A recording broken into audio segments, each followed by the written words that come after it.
नमस्कार दोस्तों, आप सभी का study for UPSC PCS channel में स्वागत है। आज तारीख है 11 नवंबर 2023 ईस्वी और आज का न्यूज़पेपर और आर्टिकल डिस्कशन का वीडियो होगा। ये कल 69 बीपीएससी पीटी का रिजल्ट आया है। जिन लोगों का हुआ है उनको बहुत सारी बधाइयाँ, कॉन्ग्रेचुलेसन। जिनका नहीं हुआ है मैं आपके साथ खड़ा हूँ। आपके सभी संवेदनाओं को मैं समझता हूँ और ये भी जानता हूँ कि केवल मेहनत से सिलेक्शन नहीं होता है। मैं ये जानता हूँ किस्मत का भी योगदान होता है और भी बहुत सारे फैक्टर्स का योगदान होता है। केवल मेहनत से किसी का भी सिलेक्शन नहीं होता है, ये मैं जानता हूँ। इसलिए कभी भी कोई भी दिक्कत हो तो आप मुझे ज़रूर बताइएगा। और रही बात कि क्या करना चाहिए आगे, मैं आपको एक ही चीज़ बताता हूँ। अगर आपके अंदर फाइटिंग स्पिरिट नहीं होगा, अगर आप फिर से लड़ेंगे नहीं, खड़े नहीं होंगे अपने लिए, तो आप नहीं सर्वाइव कर सकते हैं इस फील्ड में। ये फील्ड ऐसा ही है सिविल सर्विसेज का। इसमें एक बार, दो बार, तीन बार, चार बार, पाँच बार नहीं होता है तो फिर से आपको उसी को शुरू करना पड़ता है अगर नहीं हो रहा है। और कोई चारा आपके पास होता नहीं है। अगर आप अटैम्प्ट बहुत सारे दे चुके हैं, आपकी उम्र हो चुकी है, तो मैं तो आपको यही सजेस्ट करूँ फिर तो छोड़ दीजिए, फिर तो मत कीजिए। लेकिन अभी अगर आपने शुरू के एक बार, दो बार, तीन बार एग्ज़ाम दिया, चार बार दिया है और अभी आप करना चाहते हैं इसको, तो अच्छे से कीजिएगा। आप साथ में मत जाइएगा। ओके, बाहर से आवाज़ें आ रही होंगी क्योंकि काली पूजा होता है गांव में, बहुत सारे धूमधाम से होता है, तो उसी का आवाज़ आ रहा होगा। लेकिन उसके लिए पहले ही मैं क्षमा मांग लेता हूं। लेकिन देखिए, मैं आपको हमेशा बोलता हूं 69 बीपीएससी के आधार पर खुद का आकलन कभी भी मत कीजिएगा। कभी नहीं आंकना है खुद को कि 69 बीपीएससी मेरा नहीं हुआ है तो आगे नहीं होगा। 69 बीपीएससी वो सरप्राइज़ था जो किसी को नहीं पता था कि किस तरह का सवाल आएगा, किस तरह का नहीं। जिनका सिलेक्शन हुआ है उनको भी नहीं पता था कि मेरा सिलेक्शन होगा कि नहीं होगा। इसलिए मैं आपसे एक चीज़ बस बार बार कह रहा हूँ कि 69 बीपीएससी के आधार पर खुद का आकलन कभी भी मत कीजिएगा। किसके आधार पर करना है? 70 बीपीएससी दीजिए, उसमें पोस्ट भी आएंगे, 1000 से ज़्यादा पोस्ट का उसमें बातचीत चल रही है। आई डोंट नो कि कितना आएगा कितना नहीं, लेकिन उम्मीद यही की जा रही है क्योंकि बहुत सारे पोस्ट बाकी हैं अभी, जिस सबको इकट्ठा करके बीपीएससी 70 बीपीएससी लेगी। तो मैं आपको यही बोलूँगा कि 69 बीपीएससी का आपको पैटर्न नहीं पता था, 1/3 में किस प्रकार से जाएगा ये भी नहीं पता था, और सवाल किस तरह के आएंगे ये भी नहीं पता था। 70 बीपीएससी आपके लिए अच्छा अपॉर्चुनिटी हो सकता है क्योंकि सारे झेल झमेले खत्म हो चुके हैं बीपीएससी के। 1/4 कटा, 5 ऑप्शन, 4 ऑप्शन, 3 ऑप्शन, ये सारा खत्म हो चुका है। अब अस्थायी हो चुका है कि भाई ऐसा पेपर आएगा और उसके हिसाब से तैयारी करनी है, जिससे मैं आपको मदद करूंगा, हर संभव मदद करूंगा। मैं एक चीज़ और मैं बता देता हूँ, एक मैसेज दिखाता हूँ मैं। इस तरह के बहुत सारे मैसेज आते हैं गुरु मुझे। कौन से मैसेज? देखिए क्या लिखा हुआ है यहाँ पर। थैंक यू सर, न्यूज़पेपर और गाइडेंस वीडियो बहुत हेल्प आया और पीटी में 68 नहीं हो पाया था लेकिन इस बार हो गया है। देखिए मैं आपको एक चीज़ बताता हूँ, 69 बीपीएससी पीटी जिस दिन हुआ था ना, उसी दिन मैंने स्क्रीनशॉट डाल दिया था अपने ग्रुप में कि न्यूज़पेपर डिस्कशन से कितने सारे सवाल आए हैं। करंट अफेयर को लेकर बीपीएससी पागल हो चुकी है। पीटी से मेंस तक आपको मैक्सिमम सवाल जो दिखेंगे करंट की तरह घूमते दिखेंगे। इसलिए मैं आपको हमेशा सजेस्ट करता हूँ कि न्यूज़पेपर को डेली कवर कीजिए, खुद से भी कीजिए। मैं भी करवाता हूँ खुद से। मैं क्यों बोलता हूँ?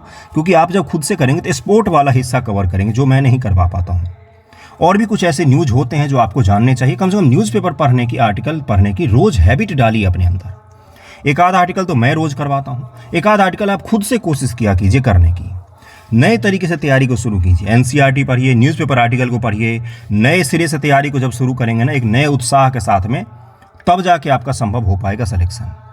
एनसीईआरटी का वीडियो मैं डालता हूँ, यकीन मानिए बहुत ही प्यार से, बहुत अच्छे से बनाता हूँ मैं, लेकिन बच्चे नहीं देखते हैं।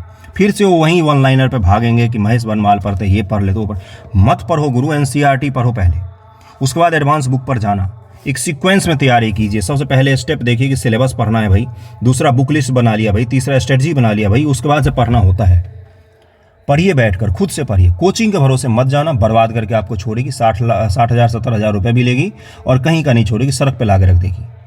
मेंस की तैयारी कीजिए अभी से। आंसर राइटिंग कीजिए डेली 4-5 आंसर लिखा, सप्ताह में 2-3 निबंध लिखा। कॉन्फिडेंस कैसे नहीं आएगा गुरु? पढ़ के तो देखो, ठीक है? तो कोई भी दिक्कत हो तो आप मुझे बताइएगा, मैं यहीं पर हूँ। जिनका हुआ है उनके लिए रहूँ या ना रहूँ, लेकिन जिनका नहीं हुआ उनके लिए तो हमेशा हूँ मैं। एक मैसेज बस कर दीजिएगा, जो संभव मदद होगा आपको जरूर करूँगा। चलिए शुरू करते हैं आज का न्यूज़पेपर डिस्कशन। देखिए आज का हेडलाइन क्या है कि governor can not sit on bill pass by house. आपको पता ही होगा कि जो तमिलनाडु का गवर्नर हैं RN रवि और आपके केरल के जो गवर्नर हैं, इन दोनों पर आरोप लग रहा है कि ये वहाँ पर क्या कर रहे हैं, तो जो बिल पास कर रही है असेंबली, उस पर अपनी इजाज़त ही नहीं दे रहे हैं। आज दो न्यूज़ है इसी से संबंधित, एक तमिलनाडु गवर्नमेंट से भी संबंधित है और एक केरला गवर्नमेंट से भी संबंधित है। केरला गवर्नमेंट ने सुप्रीम कोर्ट में फाइल किया था केस कि भाई साहब देखो, ये हमारा बात सुनते ही नहीं है। कोई भी बिल पास करो, जनता की भलाई के लिए बिल होते हैं, उस पर साइन ही नहीं करते हैं ये। भी लटका देते, कोई मतलब ही नहीं बनता फिर तो ऐसे असेंबली का जिसमें गवर्नर असेंबली के हिस्सा होते हैं। आपको पता है कि भारत का संसद किस किस से मिलकर बनता है, तो लोकसभा से, राज्यसभा से और भारत के प्रेसिडेंट से, राष्ट्रपति से, ये तीनों मिलकर किसका निर्माण करते हैं? तो भारत के संसद का निर्माण करते हैं। इसी प्रकार से राज्यों में असेंबली का, विधानसभा का निर्माण किन से मिलकर होता है? तो ये होता है आपका विधानसभा, विधान परिषद अगर है तो, और वहाँ के गवर्नर, इन तीनों से मिलकर बनता है। यानी कि पहले विधानसभा में जाएगा, फिर विधान परिषद, फिर गवर्नर के पास चला जाएगा। यहाँ पर भी वही चीज़ होता है, लोकसभा राज्यसभा में कहीं पर भी पहले जाएगा, फिर दूसरे सदन में जाएगा, फिर राष्ट्रपति महोदया के पास चला जाता है। तो जो अगर एक हिस्सा है जो असेंबली का, अगर वही काम नहीं करेगा तो क्या होगा? संवैधानिक संकट उत्पन्न होता है। इसको आप कहाँ पर जोड़ेंगे? इसको आप जोड़ेंगे, मैं ये टॉपिक एक्चुअली में करवा चुका हूँ पिछले से पिछले वीडियो में। इसको आप कहाँ पर जोड़ेंगे? इसको आप जोड़ेंगे संघवाद में, कि ये संघवाद का जो ढांचा है उसको कमजोर करेगा, पहला चीज हो गया। दूसरा, केंद्र और राज्य का जो संबंध है उसमें भी ये खटास का कारण बन सकता है, केंद्र और राज्य के संबंध भी खटास का कारण बन सकता है।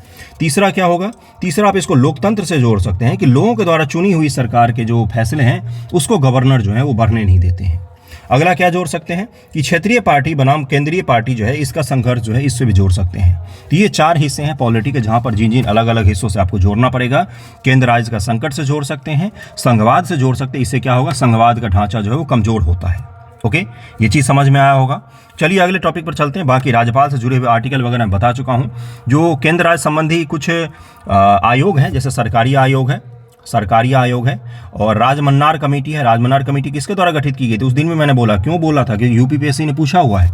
राजमन्नार समिति तमिलनाडु गवर्नमेंट के द्वारा गठित की गई थी बहुत पहले, और इसने ही रिकमेंड किया था कि आईएएस, आईपीएस और गवर्नर इनको खत्म कर देना चाहिए, इनको राज्य से ये जो इनकी कार्य शक्तियाँ इन्हीं को खत्म कर देना चाहिए। ओके, तो इसको जरूर ध्यान में रखिएगा। गवर्नर से जुड़े हुए मुद्दे पर सवाल पूछे जाने की संभावना बहुत ज़्यादा है, क्योंकि 1 साल से करीब में कोई ऐसा दिन नहीं होता जिस दिन टकराव की खबर नहीं आती हो। तमिलनाडु गवर्नमेंट में, वहाँ गवर्नर में, केरल गवर्नमेंट में, वहाँ के गवर्नर में। तो इसका पक्ष और विपक्ष अच्छे से तैयार करके रखिएगा, आर्टिकल को अच्छे से तैयार करके रखिएगा। ओके, चलिए आज का आर्टिकल डिस्कस करते हैं। जो आर्टिकल आज का नेशनल सिक्योरिटी से संबंधित है, नेशनल सिक्योरिटी से संबंधित है। अपना एक छोटा सा पेड ग्रुप चलता है आंसर राइटिंग वगैरह को लेकर, तो अगर आप नए सीरीज से शुरू कर रहे हैं तो जुड़िए हमसे, गाइडेंस भी मिल जाएगा आपको और आपको आंसर राइटिंग वगैरह का भी मिल जाएगा। कमेंट डिस्क्रिप्शन में लिंक रहता है मेरे टेलीग्राम आईडी का, वहाँ पर मुझे मैसेज कीजिए, आपको ऐड कर दूंगा मैं। ओके, चलिए शुरू करते हैं। देखिए क्या है आर्टिकल कि सेना और रणनीतिकार समुदाय के बीच वर्षों के विचार विमर्श के बाद भारत ने एक राष्ट्रीय सुरक्षा रणनीति लाने की प्रक्रिया शुरू कर दी है। राष्ट्रीय सुरक्षा परिषद सचिवालय, नेशनल सिक्योरिटी काउंसिल सेक्रेटेरिएट विभिन्न केंद्रीय मंत्रालय और विभागों से इनपुट एकत्र करने की प्रक्रिया में है, जिन्हें रणनीति के मसौदे के रूप में शामिल किया जाएगा। फिर इस पर केंद्रीय मंत्रिमंडल की अंतिम मंजूरी प्राप्त की जाएगी। यह पहला अवसर है जब भारत अपनी राष्ट्रीय सुरक्षा रणनीति प्रस्तुत करने जा रहा है। पहली बार है कि भारत सरकार नेशनल सिक्योरिटी स्ट्रेटजी इंटरनल और एक्सटर्नल दोनों तरीके की सिक्योरिटी की बात होगी इसमें, और इसको लेकर पहली बार भारत सरकार कोई प्लानिंग पेश करने जा रही है। वेरी वेरी वेरी इंपॉर्टेंट, आपके मेंस एग्जामिनेशन के लिए बहुत ही ज़्यादा इंपॉर्टेंट है ये। इसको 3 स्टार टॉपिक करके रख लीजिएगा। पढ़ते हैं, देखते हैं क्या है। राष्ट्रीय सुरक्षा रणनीति क्या है भाई? एक राष्ट्रीय सुरक्षा रणनीति दस्तावेज देश के सुरक्षा उद्देश्य और इन्हें प्राप्त करने के लिए अपनाए जाने वाले तरीकों की रूपरेखा प्रस्तुत करता है कि भाई देश को सिक्योर करने के लिए हम कौन कौन से तरीके को अपनाएंगे। ओके, एनएसएस को पारंपरिक केवल राज्य को प्रभावित करने वाले और गैर पारंपरिक राज्य, व्यक्ति व संपूर्ण मानवता को प्रभावित करने वाले। राज्य से यहाँ तक पर तात्पर्य बिहार से नहीं, राज्य से तात्पर्य यहाँ पर पॉलिटिकल साइंस वाला स्टेट से है। ओके, दोनों तरह के खतरों विचार करना होगा। इसके साथ ही इसे भारत के संविधान और लोकतांत्रिक सिद्धांतों के ढांचे के भीतर भी कार्य करना होगा। ओके, देखिए भारत के संविधान के तहत भी काम करेगा और देश को सिक्योर भी करना है, यानी कि आपको कानून का उल्लंघन भी नहीं करना है, जो मनमर्जी वो भी नहीं करना। पता चला आपने नेशनल सिक्योरिटी के नाम पर लोगों के लोकतांत्रिक अधिकारों का ही हनन कर लिया, तो ऐसा भी नहीं करना। और क्या नहीं करना, और देश को सुरक्षित भी रखना है। दोनों तरीके के काम करना पड़ेगा। इस रणनीति में प्रायः संभावित खतरों का आकलन, संसाधन आवंटन, राजनयिक व सैन्य कार्रवाई व खुफिया सूचना, रक्षा व अन्य सुरक्षा संबंधी क्षेत्रों संबंधित नीतियां भी शामिल होती हैं। अगला कौन सा है? राष्ट्रीय सुरक्षा रणनीति रखने वाले देश कौन कौन से हैं? तो अमेरिका में रखा जाता है, यूनाइटेड किंगडम के पास भी अपना राष्ट्रीय सुरक्षा रणनीति है, रूस के पास भी है, चीन के पास भी है, भारत भी अपना राष्ट्रीय सुरक्षा रणनीति पेश कर रहा है। चीन भी एक व्यापक राष्ट्रीय सुरक्षा रणनीति रखता है और पाकिस्तान ने भी राष्ट्रीय सुरक्षा नीति 2022-2026 जारी कर दी है। किसने? तो एक टिचकुले सा देश पाकिस्तान जो है उसने भी जारी कर दी है। आगे क्या भारत ने पहली बार कोशिश की है राष्ट्रीय सुरक्षा रणनीति बनाने की? नहीं। कारगिल समीक्षा समिति रिपोर्ट 2000, ये सुब्रमण्यम समिति, इसको क्या कहा है? सुब्रमण्यम समिति। जो एस सुब्रमण्यन है ना अभी विदेश मंत्री, उनके पिताजी थे सुब्रमण्यम समिति, जिन्होंने कारगिल समीक्षा समिति की अध्यक्षता की थी। और कारगिल के युद्ध में उन्होंने ये बताया था कि युद्ध तो हम जीत गए हैं, लेकिन कॉपरेशन की, एक दूसरे के साथ साझेदारी की बहुत अभाव था तीनों सेनाओं में। ये किसने बताया था? कारगिल समीक्षा समिति ने बताया था। 1999 के कारगिल संघर्ष के बाद गठित कारगिल समीक्षा समिति ने व्यापक रिपोर्ट प्रस्तुत की थी, जिसमें राष्ट्रीय सुरक्षा पर कई सिफारिशें शामिल थी। यद्यपि इस रिपोर्ट को सामने किया गया था, लेकिन किसी औपचारिक एनएसएस का तत्काल निर्माण नहीं हो सका था। उस समय नहीं किया गया था नेशनल सिक्योरिटी स्ट्रेटजी। सुरक्षा पर नरेश चंद्र टास्क फोर्स रिपोर्ट 2012 भी बना है, इसने भी एक रिपोर्ट दिया था। हालांकि इस रिपोर्ट के प्रभाव में भी किसी औपचारिक एनएसएस की घोषणा नहीं की गई थी। अगला है राष्ट्रीय सुरक्षा सलाहकार board, national security advisory board जो है, इसकी भी बात की जा रही है, जिसमें राष्ट्रीय सुरक्षा मामलों के विशेषज्ञ सलाहकार शामिल होते हैं। ने कथित तौर पर कई अवसरों पर इसको बोला कि भाई ये तैयार करो मसौदा, लेकिन अभी तक नहीं हो पाया था। लेकिन अब भारत सरकार कोशिश कर रही है कि जल्द ही इसको जारी कर दिया जाए। जनरल डीएस हुड्डा का दस्तावेज 2019 से पूर्व सैन्य कमांडर लेफ्टिनेंट जनरल सेवानिवृत्त डीएस हुड्डा ने राष्ट्रीय सुरक्षा रणनीति दस्तावेज तैयार किया, जिसने भारत के लिए एनएसएस के विकास की दिशा में एक उल्लेखनीय कदम को चिन्हित किया था, लेकिन ये भी आज तक लागू नहीं किया जा सका है। बहुत सारे सुझाव दिए गए हैं, लेकिन उसको हमने एक पूरी की पूरी प्लानिंग नहीं पेश की है आज तक अपने देश की सुरक्षा की। सुरक्षा करते हैं, हमारा देश दुनिया के सबसे सुरक्षित देशों में से है गुरु। यहाँ से पश्चिम की तरफ में बढ़ना शुरू कीजिए, इजराइल तक जाइए, हर देश में आपको खून खराबा या ऐसी ही चीज़ें दिखेंगी। भारत में अगर आपका जन्म हुआ है तो मैं भी भाग्यशाली हूँ, आप भी भाग्यशाली हैं। इस चीज़ को रोज़ मानना चाहिए हमें। चलिए आगे बढ़ते हैं, देखते हैं क्या है भाई। एक मैं फोटो दिखाता हूँ जिससे आपको कुछ अंदाज़ा लगे। देखिए, अगर थ्रेट की बात करेंगे हम लोग तो थ्रेट कौन कौन से हैं? थ्रेट है आपका इंसर्जेंसी इफेक्टेड एरिया। पहला तो इंसर्जेंसी इफेक्टेड एरिया क्या होता है भाई? इंसर्जेंसी का मतलब होता है आंतरिक रूप से हमारे यहाँ क्या हो रहा है। तो आंतरिक रूप से हमारे यहाँ क्या हो रहा है? तो आंतरिक रूप से हमारे यहाँ झगड़ा झंझट हो रहा है, विद्रोही बन रहे हैं, नक्सली बन रहे हैं, उग्रवादी बन रहे हैं। इसको कहा जाता है देश में रेड कॉरिडोर, इसको कहा जाता है रेड कॉरिडोर। यहाँ पर महाराष्ट्र का गढ़चिरौली एरिया है और यहाँ पर अपना बिहार का एरिया है। ये पूरा रेड कॉरिडोर है। ये किससे प्रभावित है? तो ये खूनी संघर्ष मार्क्सवादी और लेफ्टिनिस्ट जो होते हैं, नक्सली जो होते हैं, उनसे प्रभावित है। वो एक विचारधारा है।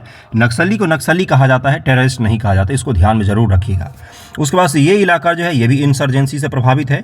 ये क्या है भाई? तो ये भी आपका क्या है, यहाँ पर उग्रवाद देखने को मिलता है, अलगाववाद, उग्रवाद देखने को मिलता है।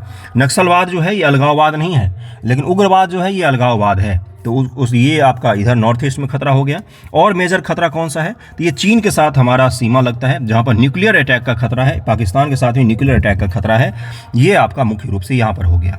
ओके, तो इसको ध्यान रखिएगा। ये अपने भारत का मैप है, जिसमें अलग अलग जगहों पर कौन कौन सा खतरा है इसको दिखाने की कोशिश की गई है। अगला देखिए क्या है, रणनीति राष्ट्रीय सुरक्षा रणनीति दस्तावेज के लिए प्रस्तावित रूपरेखा क्या है। अब इसको जरा ध्यान से समझते हैं।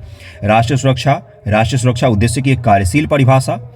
भाई परिभाषा तो हो कि राष्ट्रीय सुरक्षा उद्देश्य है क्या, उसको कुछ तो बोले, हम परिभाषित तो करें। विश्व में हो रहे भू राजनीतिक परिवर्तन, जियो पॉलिटिकल जो चेंजेज हो रहे पूरी दुनिया में, रूस चीन मित्र बन रहे हैं, ताइवान को लेकर संकट उत्पन्न हो रहा है, पाकिस्तान और चीन नज़दीक आ रहे हैं, भारत अमेरिका नज़दीक आ रहे हैं, अरेबियन देश जो है वो इजराइल संघर्ष में उलझे पड़े हैं, बहुत सारे देशों पर अमेरिका बम्बारिंग कर रहा है। इससे हमारे ऊपर क्या प्रभाव पड़ेगा? जियो पॉलिटिक्स से हमारे ऊपर क्या प्रभाव पड़ेगा, इसके लिए भी हमें बात करनी पड़ेगी। चुनौतियों से निपटने में देश की राष्ट्रीय शक्तियों और कमजोरियों का आकलन करना है कि हमारी क्या पावर है। सबसे पहले हर इंसान को ये चीज़ करना चाहिए कि आपका प्लस पॉइंट कौन सा है और आप कहाँ पर कमज़ोर हैं। ये दोनों चीज़ों को मैनेज करना पड़ेगा।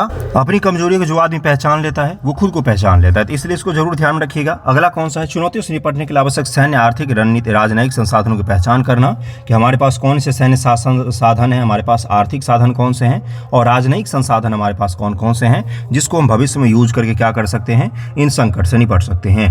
भारत में राष्ट्रीय सुरक्षा रणनीति की क्या आवश्यकता? देखिए क्या लिखा हुआ है कि शीत युद्ध की समाप्ति ने एक जटिल और अप्रत्याशित वैश्विक परिदृश्य तैयार किया है, जिसमें संभावित विरोधियों की संख्या बढ़ रही है। सशस्त्र बलों के लिए मिशनों का विस्तार हो रहा है, जबकि कुछ क्षेत्रीय समूह राज्यों के कार्य को संभाल रहे हैं। सिपा सालारा, वार लॉर्ड्स, जातीय सरदार, बहुराष्ट्रीय निगम व अंतर्राष्ट्रीय गैर सरकारी संगठन जैसे गैर राज्य अभिकर्ता वैश्विक राजनीति को प्रभावित कर रहे हैं। प्रमुख चुनौतियों में आतंकवाद और छोटे हथियार का प्रसार, नशीले पदार्थों की तस्करी, धार्मिक उग्रवाद शामिल है। इन सभी के कारण हमें नेशनल सिक्योरिटी स्ट्रेटजी बनाने की जरूरत पड़ रही है। परमाणु सुरक्षा और वो जियो पॉलिटिक्स भी बदल रहा है बहुत तेज से दुनिया भर में, और इसके कारण से क्या हो रहा है, जो दुनिया सिक्योर होनी चाहिए थी वो और भी ज़्यादा खतरनाक ढांचे में बढ़ रहा है। उभरता हुआ हिंद प्रशांत सुरक्षा का ढांचा, हिंद प्रशांत का जो एरिया है वो दुनिया भर के लिए जियोपॉलिटिकल अड्डा बन गया है। और इसमें क्या हो रहा है, अमेरिका भी अपनी पैठ बनाने की कोशिश कर रहा है, चीन भी अपनी पैठ बनाने की कोशिश कर रहा है, फ्रांस भी अपनी पैठ बनाने की कोशिश कर रहा है, क्योंकि आने वाले समय का सबसे बड़ा ट्रेड और जो इकोनॉमिक हब होगा वो इंडो पैसिफिक एरिया ही होगा। अगला कौन सा है, जो पारंपरिक खतरे हैं उनसे भी आगे बढ़कर चुनौती है, जैसे वामपंथी उग्रवाद जो है, जो आप अर्बन नक्सल सुनते होंगे, अर्बन नक्सल या फिर आप लेफ्टिस्ट कम्युनिस्ट विचारधारा के जो हिंसक लोग होते हैं, मैं क्या बोलूँ हिंसक, इसमें हिंसक शब्द जोड़ना जरूरी है, क्योंकि कम्युनिस्ट विचारधारा के बिना हिंसा वाले लोग भी होते हैं जिनको हमारी पॉलिटिकल पार्टियों में, जैसे कम्युनिस्ट पार्टी ऑफ इंडिया जैसी चीज़ों में अलाउ किया गया है, लेकिन इनके जो हिंसक विंग होते हैं उनको भारत सरकार क्या मानती है, खतरा मानती है। प्रौद्योगिकी प्रगति और साइबर सुरक्षा के कारण भी एक नए तरीके का थ्रेट उत्पन्न हुआ है, कौन सा, तो साइबर थ्रेट। ओके, इसको जरूर ध्यान रखिएगा। पारिस्थितिक क्षरण व जलवायु परिवर्तन भी हो रहा है, इसके कारण से भी हमारे लिए ज़रूरत है इस चीज़ का। राष्ट्रीय सुरक्षा वास्तुकला का सुदृढ़ करने की ज़रूरत है कि भाई ज्वाइंट इंटेलिजेंस कमेटी बनाया जा रहा है एक, और एक स्ट्रेटेजिक पॉलिसी ग्रुप होगा, और एक नेशनल सिक्योरिटी एडवाइजरी बोर्ड होगा। ये 3 बोर्ड काम करते हैं मुख्य रूप से, जो क्या करते हैं, सलाहकारी प्रवृत्ति का होते हैं। अब इससे क्या लाभ होगा, अगर हम प्लानिंग कर लेंगे तो क्या लाभ होगा, एक व्यापक दृष्टिकोण मिलेगा कि भाई किस प्रकार से आंतरिक व बाह्य कलह से, बाह्य जो खतरे हैं उनसे कैसे निपटा जाए। स्पष्ट उद्देश्य हो जाएगा इससे कि भाई किस प्रकार से उद्देश्य हमारा क्लियर होगा, किस प्रकार से नेशनल सिक्योरिटी से जुड़ी हुई जो चीज़ें हैं उसको डील कर सकते हैं हम लोग। नीति मार्गदर्शन प्रदान करते हैं, जिससे सरकार को राष्ट्रीय सुरक्षा की रक्षा के लिए रणनीति और नीतियों का निर्माण करने, उन्हें प्रवर्तित करने में भी मदद मिलती है। प्राथमिकताकरण, यह सुरक्षा चिंताओं को प्राथमिकता यानी कि प्रायोरिटी प्रदान करता है, जिससे क्या होगा, जिससे ये होगा कि भाई सब चीज़ें तो सही है, इंटरनल रूप से हम कितना भी झगड़ें लड़ें वो सब कुछ ठीक है, पॉलिटिकल रूप से कितना भी झगड़े लग रहे हैं वो सब कुछ ठीक है, लेकिन जब नेशनल सिक्योरिटी की बात आती है तो हमारी प्रायोरिटी क्या होनी चाहिए, पहली होनी चाहिए।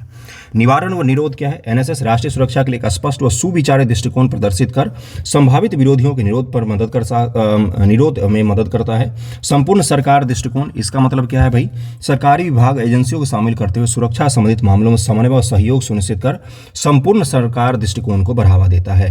सार्वजनिक जागरूकता का भी है मुझसे मुद्दा कि भाई जागरूक करेंगे लोगों को भी, और अंतर्राष्ट्रीय संलग्नता भी है, दुनिया के बाकी देशों को भी इसमें हम जोड़ सकते हैं, तो इसको जरूर ध्यान रखिएगा। ये मैंने इंपॉर्टेंट टॉपिक आपके साथ साझा किया है।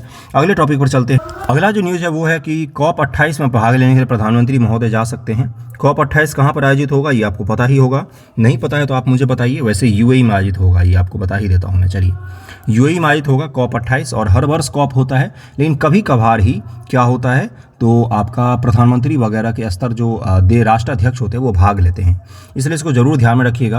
अब थोड़ा सा देख लेते हैं हम लोग कि भाई COP क्या होता है, किस प्रकार से COP का आयोजन किया जाता है, और मुख्य जो COP है इंपॉर्टेंट वो मैं आपको बता देता हूँ। बाकी ये न्यूज़ तो तब जाके अच्छा होगा जब प्रधानमंत्री जी वहाँ जाएंगे, जब COP का आयोजन हो जाएगा। तो चलिए देखते हैं कि इंपॉर्टेंट COP कौन कौन से हैं। देखिए COP28 लिखा हुआ है कि UAE के आबू धाबी में इसका आयोजन किया जाएगा, और किसके द्वारा किया जाता है, तो United nation framework convention on climate change के द्वारा COP28 का आयोजन किया जाएगा।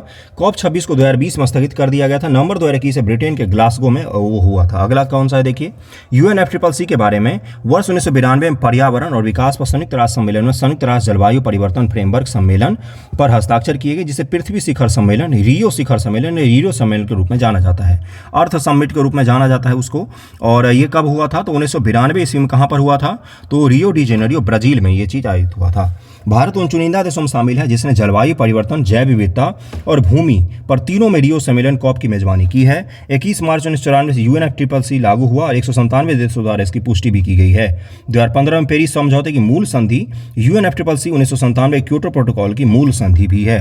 अगला देखते हैं मुख्य रूप से जहां से सवाल आपसे पूछा जाता है कि कॉन्फ्रेंस ऑफ पार्टीज होता क्या है, तो UNFCCC का सर्वोच्च निकाय है ये जो संगठन है इसका सबसे सर्वोच्च निकाय है, और इसमें राष्ट्राध्यक्ष जनरली भाग लेते हैं, और भाग लेकर पूरे दुनिया में जो साल भर में कौन कौन से आपदाएं, कौन कौन से परिवर्तन हमें देखने को मिलेंगे, या उन परिवर्तनों को रोकने के लिए हमें क्या करना चाहिए, इस पर बैठकर डिटेल में बातचीत करते हैं राष्ट्राध्यक्ष वगैरह। ओके, तो बस ये आपको ध्यान रखना। अब इंपॉर्टेंट COP पर चलते हैं कि COP होता क्या है। कॉन्फ्रेंस ऑफ पार्टीज कहा जाता है। वर्ष 1995 में COP1 हुआ था, बर्लिन जर्मनी में आयोजित हुआ था। देखिए रियो में शुरू किया गया था इसको, लेकिन पहली बार कहाँ पर हुआ था, रियो में इसकी स्थापना की गई थी कि अब हम COP का आयोजन करेंगे, लेकिन पहली बार कहाँ पर हुआ था, 1995 में बर्लिन में जर्मनी में आयोजित हुआ था। 1997 COP3 क्योटो प्रोटोकॉल हुआ था। यह कानूनी रूप से विकसित देशों को उत्सर्जन और कमी के लक्ष्य हेतु बाध्य करता है। कानूनी रूप से बाध्य करता है विकसित देशों के कि उत्सर्जन कार्बन का एमिशन सहित जो आप ग्रीन हाउस गैसेज का उत्सर्जन करते हो उसमें कमी करो। इसके लिए कानूनी रूप से बाध्य करता है क्योटो प्रोटोकॉल, जापान में हुआ था ये। अगला है कॉप वर्ष 2002 में भारत में हुआ था, नई दिल्ली में। दिल्ली घोषणा इसमें अपनाया गया था। कॉप 8 था ये, और सबसे गरीब देशों के विकास आवश्यकताओं को जलवायु परिवर्तन कम करने हेतु प्रौद्योगिकी हस्तांतरण की आवश्यकता पर ध्यान केंद्रित करता है ये। वर्ष 2007 में कॉप 13 हुआ बाली, इंडोनेशिया में। पार्टियों ने बाली रोड मैप, बाली कार्य योजना पर सहमति व्यक्त की, जिसने वर्ष 2012 के बाद परिणाम की तीव्रता प्रदान की। इस योजना में 5 मुख्य श्रेणियां हैं। साझा दृष्टि, समन अनुकूल प्रौद्योगिकी, वित्त पोषण शामिल है। बाली में हुआ था कब? तो 2013 में। और कानकून है उसके बाद से, वेरी वेरी वेरी इंपॉर्टेंट, 2010 में हुआ था। इसके बारे में CAPF यूपीएससी में पूछा जा चुका है। कानकून समझौते के परिणाम स्वरूप जलवायु परिवर्तन से निपटने विकासशील देशों की सहायता हेतु सरकारों द्वारा एक व्यापक पैकेज प्रस्तुत किया गया था। किसके लिए? तो विकासशील देशों की सहायता के लिए एक पैकेज को प्रस्तुत किया गया था। इसमें पहली बार हरित जलवायु कोष, प्रौद्योगिकी तंत्र, कानकून अनुकूल ढांचे की स्थापना भी की गई थी। वेरी वेरी इंपॉर्टेंट, जरूर ध्यान रखिएगा। 2010 में कानकून में हुआ था, कैनकन भी उसको कहा जाता है। कॉप 17 डरबन में हुआ था। कॉप 15 फिर वेरी वेरी इंपॉर्टेंट हो जाता है, क्योंकि इसी में किसकी स्थापना हुई थी? इंटरनेशनल सोलर अलायंस की स्थापना इसी में हुई थी। अगला है कॉप 26 मराकेश में, और इसमें देखिए पेरिस में एक चीज़ देखो बताना मैं भूल गया कि इसमें बोला गया था कि 2 डिग्री सी से हमें कम टेम्परेचर रखना होगा इस सदी के अंत तक।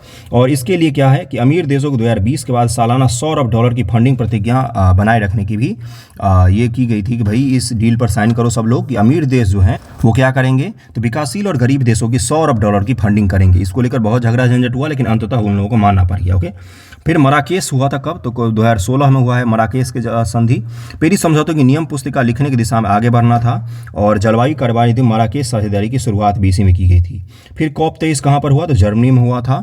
उसके बाद से आगे आ जाते हैं सबसे अंत वाले पर। पिछला जो कॉप 25 था वो मैड्रिड स्पेन में हुआ है। कॉप 26 कहाँ पर हुआ है? तो ग्लासगो ब्रिटेन में हुआ है। कॉप 27 देखिएगा एक बार कहाँ पर हुआ है। कॉप 28 तो आपको पता ही है UAE में हो रहा है। शायद कॉप 27 हुआ है ग्लासगो में। कॉप 26 कहाँ पर हुआ है? आई थिंक नहीं हुआ है शायद कॉप 26। चलिए आगे बढ़ते हैं, अगले न्यूज़ पर चलते हैं। अगला न्यूज़ जो है वाइब्रेंट विलेज प्रोग्राम से संबंधित है। देखिए अमित शाह जी हमारे गृह मंत्री, 167 village along China border to get road connectivity in a year. एक साल में 168 से ज़्यादा जो चाइना के बॉर्डर पर विलेज हैं उनको रोड से कनेक्ट कर दिया जाएगा, और वाइब्रेंट विलेज प्रोग्राम के तहत ये सब चीज़ें की जा रही है। वाइब्रेंट विलेज प्रोग्राम की शुरुआत किबीथू गाँव से की थी अमित शाह जी ने पिछले साल, अरुणाचल प्रदेश से। वाइब्रेंट विलेज प्रोग्राम क्या है?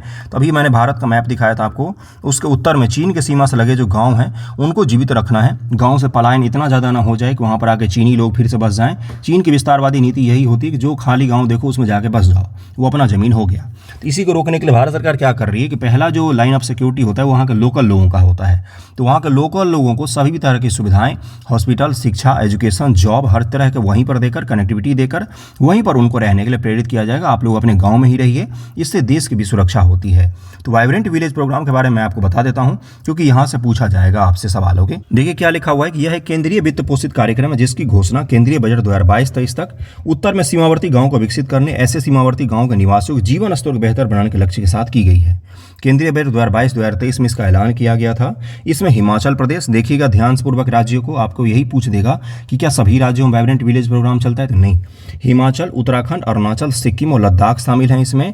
इसके तहत 2963 गाँवों को कवर किया जाएगा, जिनमें से 663 को पहले चरण में कवर किया जाएगा, और 168 गाँवों को क्या की जा रही? कनेक्टिविटी प्रदान की जा रही। अभी जो आज का न्यूज़ है उसमें ग्राम पंचायतों की सहायता से जिला प्रशासन द्वारा वाइब्रेंट विलेज एक्शन प्लान बनाया जाएगा।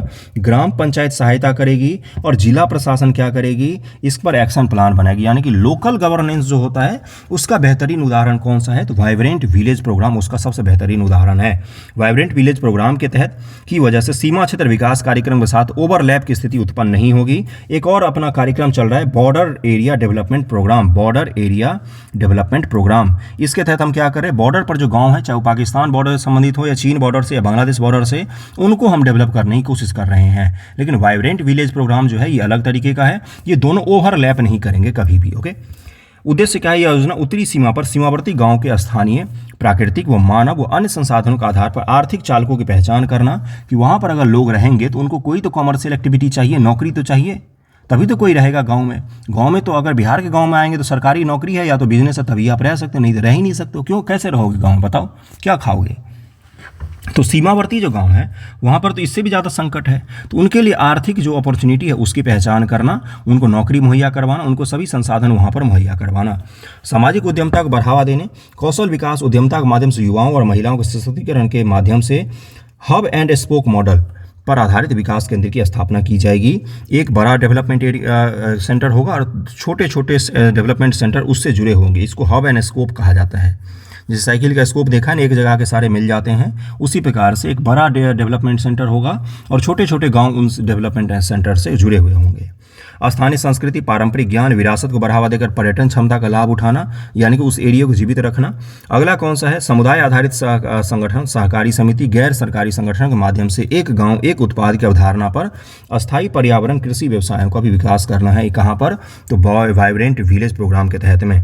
सीकुला सुरंग के मुख्य बिंदु क्या है? तो यह लद्दाख में वगैरह की चर्चा हो रही है। ठीक है भाई, तो वाइब्रेंट विलेज प्रोग्राम को आप समझ गए होंगे। ओके, तो अगले टॉपिक पर चलते हैं, देखते हैं अगला टॉपिक क्या है। अगला टॉपिक जो बीआरओ से संबंधित है। देखिए बीआरओ जो है ये बहुत ही इंपॉर्टेंट काम करती है। क्या करती है? Border road organisation. ये बहुत इंपॉर्टेंट काम करती है। बॉर्डर एरिया में जो सबसे सेंसिटिव एरिया होते हैं देश में, वहाँ पर सड़क बनाने का काम बीआरओ करती है। तो बीआरओ के बारे में जरा सा देख लेते हैं कि बीआरओ क्या है भाई, किस प्रकार से काम करती है।